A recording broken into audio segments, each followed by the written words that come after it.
everyone. Welcome to Hospitality Today Live. I'm Deborah Gardner, your host here for HTL. And we, again, are so happy that you are joining us for another great episode, because I have to tell you, all my amazing guests are just terrific. They're just terrific. Why? Because they really get to share real life situations and topics through their own perspective, opinions, stories, and lessons. And today I have a very special guest to introduce you to.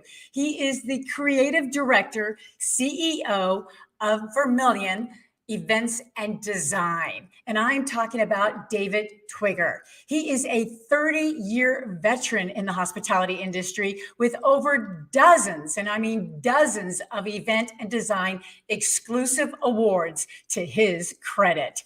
And sought after for his diverse expertise, David is actually known as the unsung hero of the little guy. And to support the industry, David is here to talk about events now and what does it look like in the future. Also, how is the industry bouncing back and what you need to know in order to survive it. And want some fun? Well, listen to this. He's going to tell us what lemonade he made during COVID-19. So I know I want to know. I'm sure you do too. So don't go far. We'll be right back with David Twigger.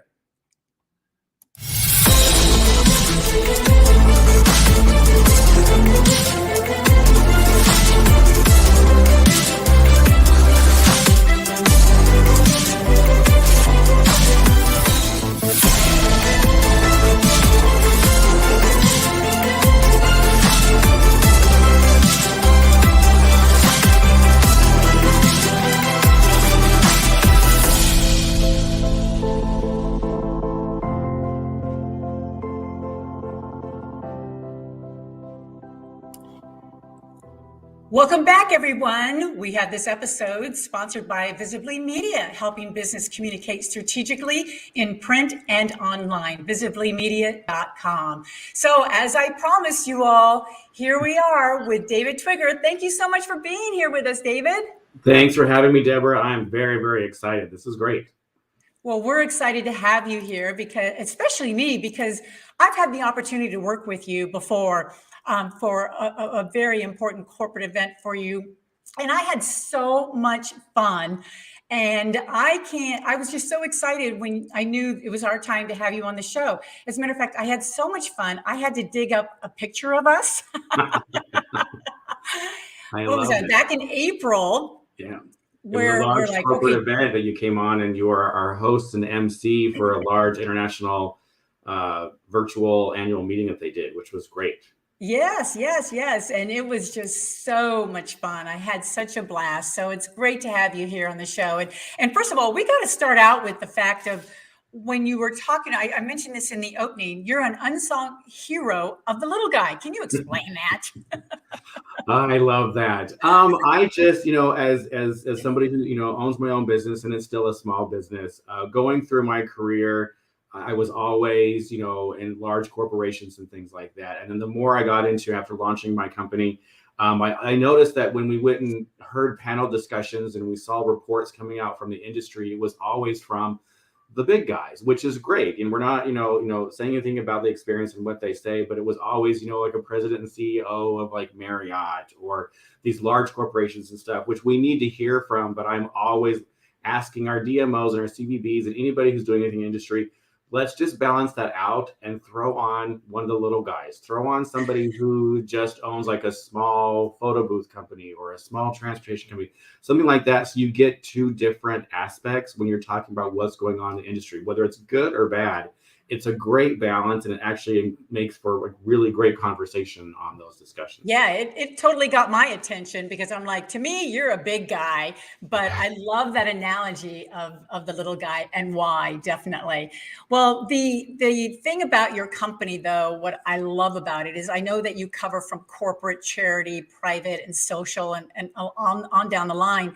And it's a very vibrant and visionary type of company that you run. And so happy to be associated with it, with you and your client. During the pandemic, though, a lot of things have happened to events, and wondering what has been going on and what does it look like right now? It has its own little like different life right now. We've all been through the ringer the last 2 years now. It's not just been a year, it's 2 years, which is crazy to see. Yeah, And yeah, what's going on, so you look at it, everybody like kind of divides up the industry. There's social and then there's corporate. And corporate kind of incorporates like the nonprofit and charity and everything else. And social is weddings and mitzvahs and celebrations, and the baby reveals are huge now and everything like that. The social side came back quicker as we knew it would, because those were private events and you could do those. And so you'll see that everybody got busy again. The vendors and suppliers were great because they were just hounded by everybody who wanted to do those social events, which was wonderful. We knew it would come back sooner. Corporate had high hopes. I think a few people were a little confused, but like we had high hopes for 21. And it got a little bit better throughout. And like in the summer, everybody had to like screech the halts again and just seeing what we can do. But there are some events going on. We've now learned how to do larger events. Events came back; they came back smaller, and so we can have a discussion on, what I think we need to do to bounce back altogether, because that's something that some people want to hear and some people don't want to hear what I'm going to say. But I think everybody's learned how to do those events, which is wonderful. And we can definitely see a path moving forward to do live events again. It took a little bit. We all went into the virtual world, which was great. And I think we're going to incorporate that when we come back live. But people were so anxious to do it that I think we jumped ahead a little bit much. And now we've got, our path going on. We know it now. So I think what's going to happen is it'll get better and better, throughout the final fall of 21. In different seasons through 22. that's good to hear. That's good to hear, because I know, like you said, gosh, I can't believe it's been going on for almost 2 years, if not already. It's just been crazy. And as long as, the virtual is still there, I think it's going to be able to reach more audiences. But like you said, there's nothing like face to face. And that's what live events are all about, right?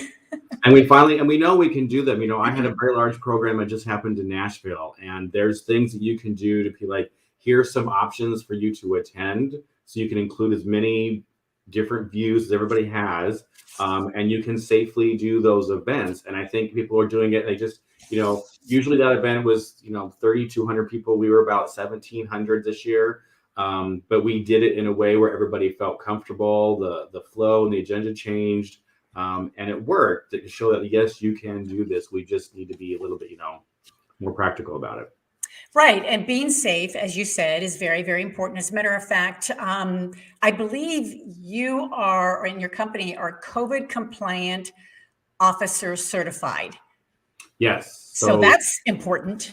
2 of us went out and got certified COVID compliant officers. And it was actually that whole program was made strictly in the beginning for productions, for like TV and film shoots and commercial shoots and things like that.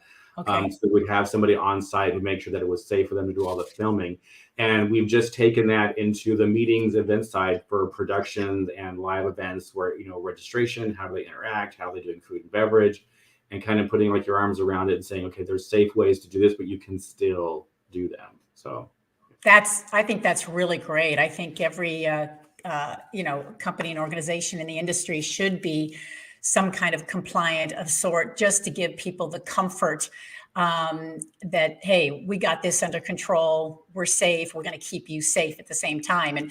And not only doing that, David, but the pandemic has given us the opportunity to pretty much pause and redefine what we're doing for our customers.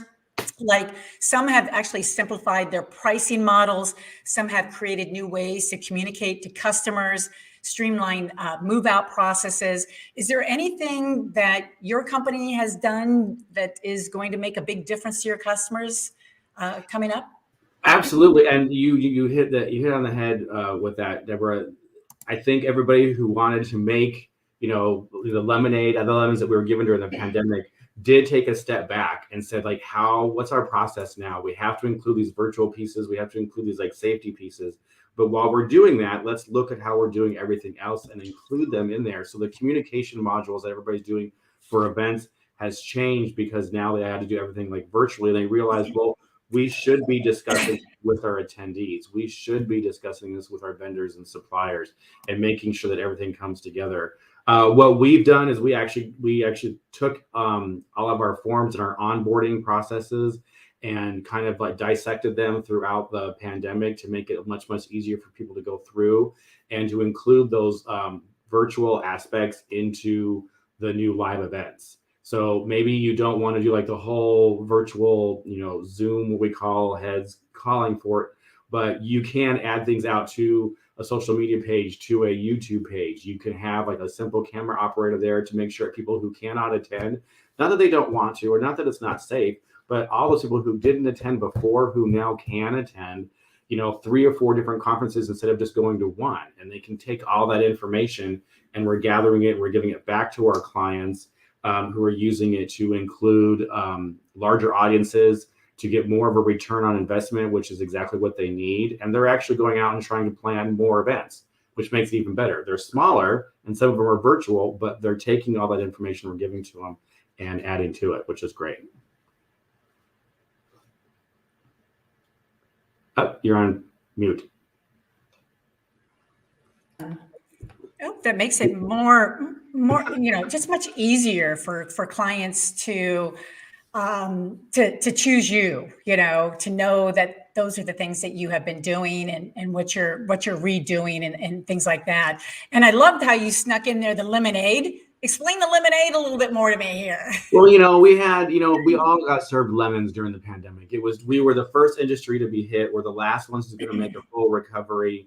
And what can you do? I saw, an industry that I've been in for 30 years just crumble. And, we had things, we jumped into the virtual. I did some public speaking and some MC work, and we survived, which was great. We did virtual events, and you were a great part of one large one. But I wanted to see what else that we could do. And so what we else tried to do was I tried to find everybody that we used to work with. I took one large corporate event and we broke down all of the vendors and suppliers who were involved with that. And I'm like, that event's not happening. How can we help everybody who's on this list? Is there anything that we can do? So we tried to figure out, everybody got into virtual entertainment. Can you send flowers? Can you send little gift bags, people who are virtually attending? And that's, keeping people busy, which was one of the things that we did. And we helped put their names out there. You don't normally call these people, but you can now.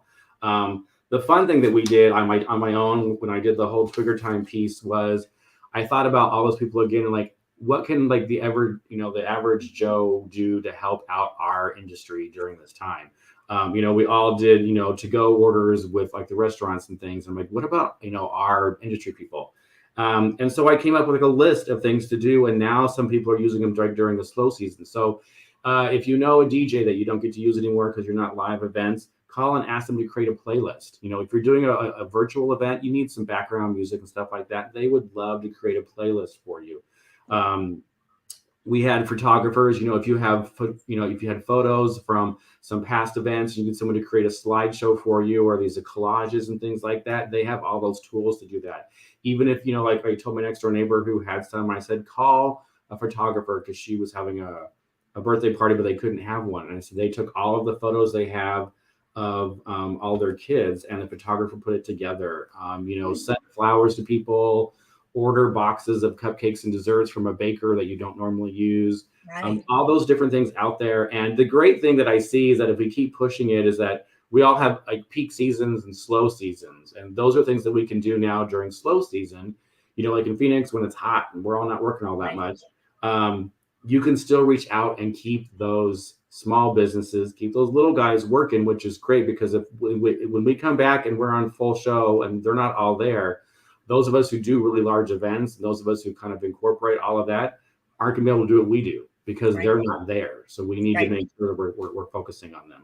Yeah. Well, and I'm glad you brought up your website tips. I think you call it Twigger time. Twigger time. Twigger time. I thought that was clever. And I've been watching some of them and great tips there, great ideas, very quick to the point, especially made from you. And I thought if anybody wanted to stand out in the events industry, Trigger Time is just a great example of that. So thank you for sharing all that. If anybody has not ever seen that, definitely go to Vermilion Events and Design, and you'll see them on there. And and they're free. It's great resources. They're free. They're on our YouTube page too. It's so much fun. And again, I just wanted to give back to an industry that's been there for me for so long, of like, what can we do? And we just kind of came up with some really fun ideas of help support everybody out there. So, well, very educational, very educational. Well, and I also want to let you know some of your fans have showed up here to say hello to you. Good old Ray. Oh, Ray. Love him. He's my MC hero. I tell him that all the time. Well, when David speaks, you better listen. And then we've got also David Kleiman here joining us today as well. Of course, good. You're including me as a rock star. I love it, David. Thank you so much. And then we also have a question from Visibly Media. Do you think the current vaccine mandates will help or hurt the hospitality industry? So let's talk about that a little bit. We kind of edge around, some answers and things like that to make sure that everybody's included. The current mandates, I think right now I think in the long run will actually help the industry. Some will say no because they think that it's affecting like the airlines and other things like that. But I think the main thing of the issue with live events and getting back to them is because people are hesitant to go. Some of them are and some of them aren't. And that affects so many different things down the road. The fact of like somebody who wants to plan a large event, when we're trying to contract a hotel and we're trying to contract transportation and food and beverage guarantees, and we don't know who's coming because some people feel comfortable and some people don't, it makes it very difficult for us to deal with our hotel partners and our, travel partners. And I think with some of the mandates that in the long run could actually help, because that means people see that there's something in place. They're not forcing certain things, but if they do make people feel more comfortable, I think it could actually in the long run help the industry. And there might be some, sticker shock, as I call it, as they come out. And we have to make sure we can give people choices if possible. So it's a great question, but it's also a very loaded, delicate question to go through. Yeah, it is. And it's changing every day. We're hearing more from the hospitality industry, from the airlines to the cruise to transportation, their voice pertaining, behind that and their thoughts about that. So I think right now that's pretty much what we're hearing is just kind of all over the board right now. It is. I mean, the big ticket item right now is staffing. Staffing is just what everybody is dealing with right now. And that's from the largest airline to the smallest, vendor or supplier you have. Staffing is an issue across the board. Sure. And I don't know if the mandates really help or hurt that whole piece of it because it was happening beforehand. It's going to happen after. So that's a big thing right now. It is. So how does the industry bounce back and what do we need to do to stay up with it or survive it, One word, and it's a word that we've all heard since we were like 12, and it's communication. I was on several panel discussions in the beginning, and my advice to everybody was communicate, not just with people you normally communicate with, but communicate with others. When we were trying to figure out how to help each other out, I would tell people, a hotel culinary department wouldn't normally maybe possibly talk to an offsite catering department. But when we were all trying to figure out what's the best, more creative, safe way to serve food, why not communicate with everybody? And it's still the same thing right now. Anybody, from a DJ to a meeting planner to a transportation company, it's like we all have some things that overlap and we need to communicate. The biggest thing as far as an industry bouncing back is that if we keep communicating, we don't have to start putting people in boxes and take sides. I'm a member of an independent meeting planner group that's nationwide, and we do our calls. And on those calls right now, I see happening what I didn't want to see in the industry, and that's people being divided. And it's a us versus them thing right now. And that's with people who our clients who want us to plan conferences and meetings are hesitant just because they don't, for them to sign agreements and say you have to produce this much, they don't know anymore. We can have, Right. like 5-6 years of history. We just don't know, but we want to do this. Can you be a partner? And there Right. are some companies out there who are being partners, and there are some, this is what I told you earlier, that don't want to hear it. There are some that are not. There's price gouging going on. There are, attrition and cancellation clauses that aren't being flexible. And I know that we've all been through a lot. But for us to come back, instead of 3,200 people, I had 1,700. The hotel worked with us and said, if you can do this, and we had like a little sliding scale. We don't have to go into the details, but it made it work to where my clients felt comfortable saying, okay, then we're going to do this. And it worked. And it was great for everybody. We were flexible on some space. They were flexible on some numbers. And I think just because we communicated the entire time, it wasn't like, this is it or nothing kind of piece of it. So I think we can bounce back if we just all talk to each other. Just great advice. I know, right? True. Yeah. And how important is that? And I think now is the time to do that more than ever. So and I stress to that, and I stress also to the industry organizations that are out there. Before the pandemic, there was some of them played well together and some of them didn't. Some of them partnered sometimes. I'm like, partner now all the time. Your boards should be talking to other boards every single month of just like, hey, how's it going? What are you seeing? How can we help with each other? Our industry organizations, I get in trouble a lot because I'm like, you got to make sure you do this. But I think what they need to do is not focus on what they're supposed to be doing, but what they should be doing. They should be making sure members are listened to and make sure that they have what they need instead of focusing on we have to do this kind of event. We have to have this much education, whatever. It's like, I get that part of like the rules. Listen to your members. They're out there. Communicate. And it's going to be a wonderful thing if we all do that. And get that thinking outside the box mentality because what worked yesterday is not going to work today.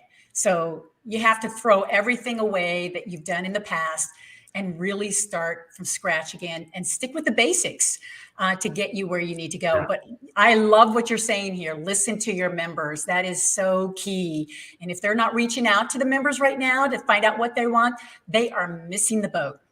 What's what they want and what they need. It's like, it's you're listening. I know that you have like our local chapters. And I'm not saying like Phoenix, like, this is nationwide.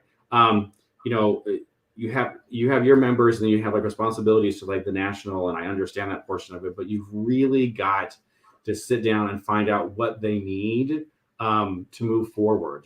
Is it assistance? Is it just communication? Is it ways to find business? Is it ways to fine tune what they do now?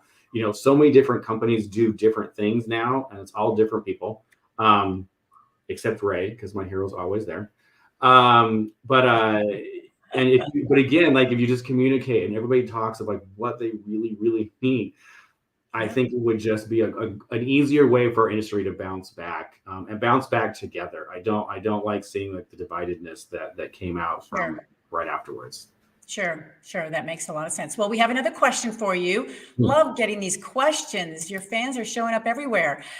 Randall Rainier, who said, why don't people want to work today? Which we know, as you just mentioned, about the labor shortage. Mm-hmm. So is that because people have left the hospitality industry and not coming back, or they don't want to? What's your perspective there? There's a couple different points to that. Some of the answers aren't very pretty. I think one reason is that some people weren't treated all that well when they were let go. And they have just like a bitter taste in their mouth. I think some of it, and this is just a personal piece, so this is David Twigger talking, not Vermilion events. I think they have a taste of different lives. Like I told you, like I had somebody who was a part-time worker who I think ended up loving some of the things that they did at home with the children, things like that, and realized that they can do this without, 2 full salaries and stuff. And I don't blame them for that because it's a beautiful thing. I think there are alternatives out there that people realize that they were killing themselves for certain hours. And then I'm going to get in trouble for saying this. And there are some companies out there who are hiring people to deliver packages or Sure. just to Right. drive people around. And Right. people realize that they can make a really decent living from doing that, so they don't need to work 14 to 16 hours in like the hospitality industry. Right. Um, it Right. is definitely it's so hard right now. It's a great question, Randall. I think it's going to be cyclical, so I think that it'll change rather soon. You'll see through the fall and into like the what we call season, like January for here in Arizona, that things will start coming back through because it'll change a little bit. But it's an impossible question to answer. I honestly don't know because there's so many people who are hiring. If you are out there and you want to There are. work, like call Deborah or myself, and we can help find you something because there's people out there who want to hire. That's Sure. true. But I think what it has to do too is the leaders of the industry really need to look at them and as what value can they bring to these workers as well, and why they should be coming back to the hospitality industry and making them feel valued. I think we're Absolutely. missing that. We're missing that. I don't hear any of the leaders of the industry talking about that. And if they're not going to feel valued when they know they're more valued at home or somewhere else, we're going to lose them. So we really need to start expressing the value of why we need workers in the And hospitality industry. I think people they didn't know that there were other options, and now with those they think that that's what they want to do. I hear people like walking out of shifts in like restaurants and culinary areas and stuff like that because they think like, well, like it's you have to make sure that a focus is on the employees. And if not, then there's no more like, well, I have to stick it out kind of thing, because they don't. They can go and they can drive for someone and make the money. So if you're Right. treating them badly, it's hard. But I'm hoping in the long run they realize that you're actually gaining like several different skills when you're in the hospitality industry. There is such a wide variety of great things that you can learn. And yes, sometimes you have to start where I did. I was a PBX operator, and nobody on this call like knows what that is, but that's where I started. And you work your way up to where I tout myself of having like, one of the most diverse backgrounds in the industry, because I worked through every single little job, like in the hotel side that you could have, from PBX operator all the way up to GM. And then when I ran the special event venues, I cleaned the floors and worked production and, tried to spend some time in the kitchen, although chef was always kicking me out. So there's so many things that you can learn through the hospitality industry. It's a wonderful place to be. So I'm hoping we'll start getting people back. Yeah, I think one of my most memorable times is when whatever hotel I was working at said, okay, we're going to cross train. I'm like, oh, good. I'm going to go work at the front desk. I'm going to go make beds. I'm going to go work in the restaurant. I love that because you really can get a great perspective. It gives you such appreciation for what everybody else does. Oh, absolutely. They don't know. And even like we would actually shadow some of the people because they, like being in like sales and like the catering sales and stuff like that, they always thought that we had the easy job because we just show up and we entertain clients. And so then you brought them in the offices, and I'm like, you can listen to this call of them, yelling and screaming, or like, we're about to make a decision that's going to cost like jobs and money. And like, how do we do this? And so there's so many wonderful things in hospitality to do. There is. There really is. And it is going to come back. Well, we got another fan of yours that have shown up, Karen May. Karen. Yes, we love her. So she is a favorite of ours as well, and such a hard worker and very diverse as well. I think she's been on the show, right? Version of you. I'll take that. She's been on the show. She's been on your show, right? Well, she won't come on my show. She's a little shy. I have to go to her. So when we start taking this on the road, oh, come on, Karen. Stop. Okay, Karen, you better watch out because I'll be knocking on your door. Well, we have another question. This one is from Lisa Raymond. She wants to know, how did you come up with your company name, Vermilion? I love that question. I love that question. I wish I had like a more dynamic answer, but honestly, I researched a bunch of different names of what to call the company. I wanted something that was rather strong, but sounded kind of, exotic or unique. And so Vermilion is obviously a brilliant shade of red. It's a mythical bird in one of the ancient Chinese cultures. There's a lot of things I loved about it. And so I did some research and stuff. So, well, when you look at your website with that name, it's very put together, very richy, very classy and elegant at the same time. And the photos are just incredible. Yeah, it's a very cool name. It makes you stop and think, okay, what is this company about? And well, and that was the whole goal and stuff like that. And there are some other Vermilion events, and the nice thing is that, and this was another thing I love about the hospitality industry. So I launched, and there is a Vermilion events in Northern California. They do a lot of South Asian and Indian weddings and events, and there's one in Afghanistan, and they both reached out to me to just say, like, we're also Vermilion events, and I said, I did some research. Some of them like changed, like, that L thing. But it's so sweet about everything. It's a wonderful group of people. So, well, it's an amazing company, and all our viewers that are watching out there, just so you know, I've worked with David and his company firsthand experience, and it's phenomenal. It's just first class. It's elegant. It's on target, and the details that you bring to the table really make a difference. And so I had a fabulous experience, and I was just an employee. So I can't even imagine what the clients are saying and what they're thinking. So I'm just thrilled that you were able to be with us today, especially to share all this knowledge and being vulnerable to tell us the truth at the same time. So we want to make sure that people contact you and ask you more questions. Gosh, I know you have so much advice and tips, and everybody's got to watch the Twigger time. I just love that section of your website. So if everybody can just contact you, whether your email or your website, how else can everybody get in touch with you, David? Definitely by email, and I'll take any questions from anybody. I love sharing information. I'm also on LinkedIn and on Instagram. I'm currently not on Facebook, and it's a long story. Deborah and I talked about that.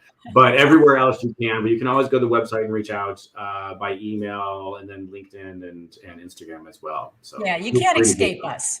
You can't escape us. There's no doubt about that. So, but I just want to say thank you so much for being here. And I know we've got to sneak in another one from Ray as well, saying very informative. Thank you so much. Again, you've got tons and tons of fans out there, not only nationwide, but worldwide. So again, anybody that would like to talk to David a little bit more, you know how to right now. And we certainly want to say thank you so much for being with us. It was a terrific, terrific time with you. Thank you, Deborah. This was great. I love that you do this show. I love everybody who's on here. This is the kind of thing that makes our industry very, very special. So I thank you for all the work that you do. You bet. Thank you. And thanks for all you do. Absolutely. Well, there you go. Was that a terrific conversation or what? David is so brilliant and so creative and just knows this business inside and out. And we're so lucky and honored to have him on the show today. So definitely get in touch with David Twigger as soon as possible, because you will not want to miss what he has to offer and what his services are all about as well. And if you'd like to see this episode again, by all means, know that it is on a replay basis. So you can see it at all these, your favorite social media platforms. And please share it with others that had not had a chance to see this today, because we know you're going to really enjoy all the information that he just shared. And we want to thank our sponsor, Visibly Media, for being with us here today as well. Any questions, any comments, please email us at hello@hospitalitytodaylive.com. We would love to hear from you as well. And so you're probably thinking, what's next? Well, we are continuing these amazing guests here on Hospitality Today Live. And we're going to meet next Tuesday, same time, the head of communication engagement for Twine. And we're talking about An Nguyen. She is actually going to discuss with us the future role of technology, along with what networking looks like as well. And how is the conversations in the hospitality profession, how is that going to help the world see our industry differently? And of course, we want to hear from her about roles of women in the industry, leadership roles in particular, that she would like to talk about and share her expertise as well. So that's next Tuesday. So don't miss it. Other than that, I'm Deborah Gardner. Thank you so much for joining us. And just remember, if you're thinking about it, we're talking about it right here on Hospitality Today Live.